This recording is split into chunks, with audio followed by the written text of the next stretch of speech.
بسم اللہ الرحمن الرحیم اللہم صلی علی سیدنا مولانا محمد بارک وسلم صلاۃ و سلام علیک یا رسول اللہ صلی اللہ تعالی علیہ وسلم۔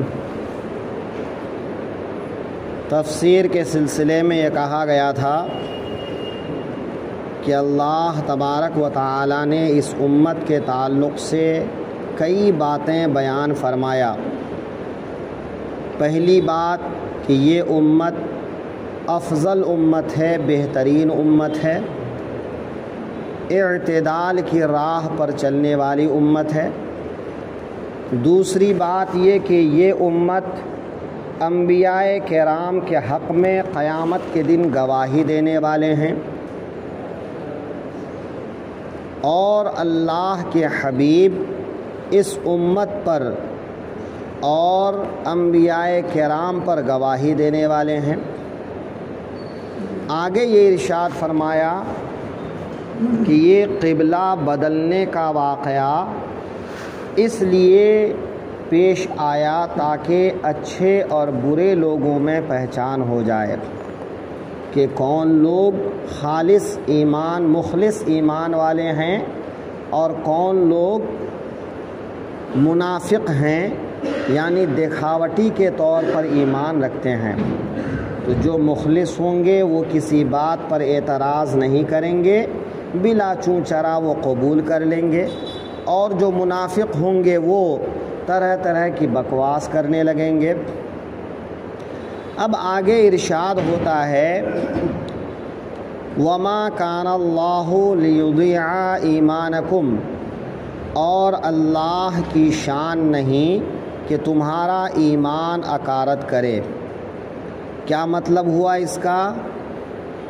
کہ جب قبلہ بدلنے کا حکم آیا تو اب لوگوں کے دل میں یہ خیال پیدا ہوا کہ بیت المقدس کی طرف منہ کر کے جو نمازیں پڑھ چکے اور جن لوگوں کا انتقال ہو چکا ان کی نمازوں کا کیا ہوگا؟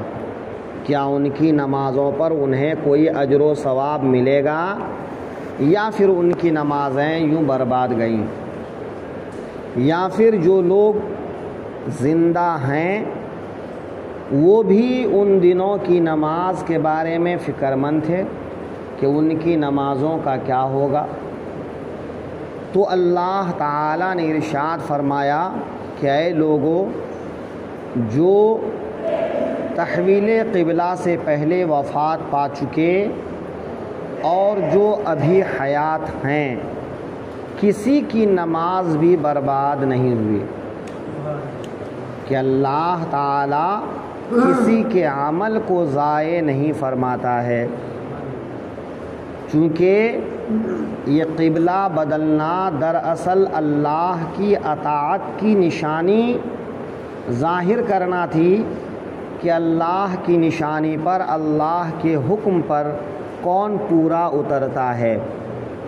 تو ایسی حالت میں جب تم لوگ اللہ کے حکم پر قائم رہے کہ اس نے جب بیت المقدس کی طرف منہ کرنے کا حکم دیا تو بلا چوں چرا بیت المقدس کی طرف منہ کیے، جب اس نے خانہ کعبہ کی طرف منہ کرنے کا حکم دیا تو خانہ کعبہ کی طرف منہ کیے، تو اللہ تمہارے دلوں کے اخلاص کو دیکھ رہا ہے، وہ تمہارے عمل کو ضائع نہیں فرمائے گا۔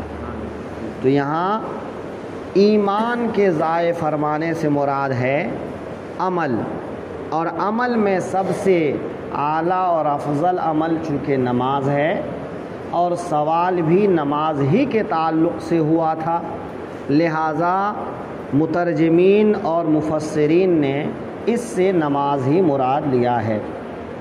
اور اگر ایمان اور عقیدہ بھی مراد لیا جائے تو بھی کوئی حرج نہیں، کہ مسلمانوں کا کام اعتقاد پر مبنی ہوتا ہے، عقیدہ پر مبنی ہوتا ہے، یقین پر مبنی ہوتا ہے۔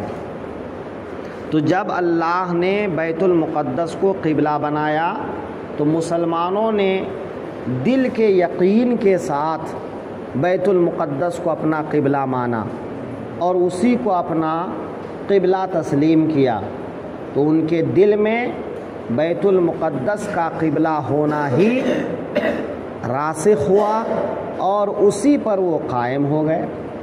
پھر جب اللہ نے مسجد حرام کی طرف منہ کرنے کا، خانہ کعبہ کی طرف منہ کرنے کا حکم دیا تو مسلمانوں کے دل میں اب اس قبلہ کے تعلق سے ایمان پیدا ہو گیا کہ اس پر بھی ہمارا ایمان ہے۔ تو چاہے بیت المقدس ہو، چاہے وہ خانہ کعبہ ہو، سب پر ہمارا ایمان ہے۔ تو اس لحاظ سے اگر کہا جائے تو ایمان مطلب لینا بھی درست ہے، کوئی حرج کی بات نہیں ہے۔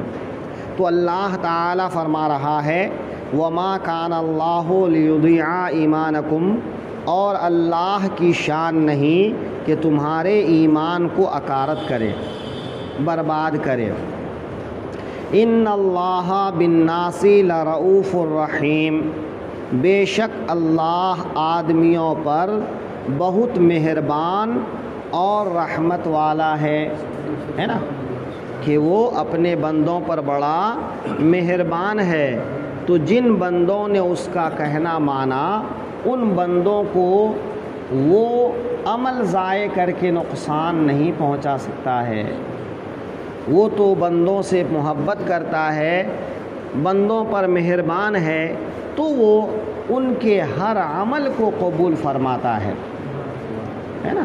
تو اللہ تعالیٰ رؤوف رافتن سے آیا ہے۔ رافتن کے معنی مہربانی، لیکن خاص درجے کی مہربانی، کہ مہربانی کرنے میں بھی ایک اعلیٰ درجے کی مہربانی اور شفقت کرنا ہوتا ہے۔ تو اللہ تعالیٰ اعلیٰ درجے کی رحمت اور مہربانی فرمانے والا بھی ہے اور مہربانی فرمانے والا بھی ہے نا۔ رحیم کے معنی رحمت والا۔ تو اللہ تعالیٰ اپنے بندوں پر مہربان ہے تو وہ بندوں کے عمل کو ضائع نہیں فرمائے گا، بلکہ اس کا اجر عطا فرمائے گا، کیونکہ یہ ضابطہ ہے کہ جو جس سے محبت کرتا ہے اس کے کام کو کبھی بھی غلط نہیں ٹھہراتا ہے نا۔ ہاں، اگر کبھی اس سے غلطی ہو جاتی ہے تو اس کو راستہ بتا دیتا ہے، اس کی رہنمائی کرتا ہے، نرمی کے ساتھ اس کو سمجھا دیتا ہے۔ تو بسا اوقات اگر اس طرح کے حالات پیش آئے بھی کہ کسی سے غلطی ہوئی تو بڑی نرمی کے ساتھ اللہ تعالیٰ نے رہنمائی فرمایا ہے، اور جہاں غلطی ہی نہ ہو تو وہاں تو اللہ تعالیٰ اجر عطا فرمانے والا ہے، وہ دنیا میں بھی اس کا اجر عطا فرمائے گا اور آخرت میں بھی اس کا ثواب عطا فرمائے گا۔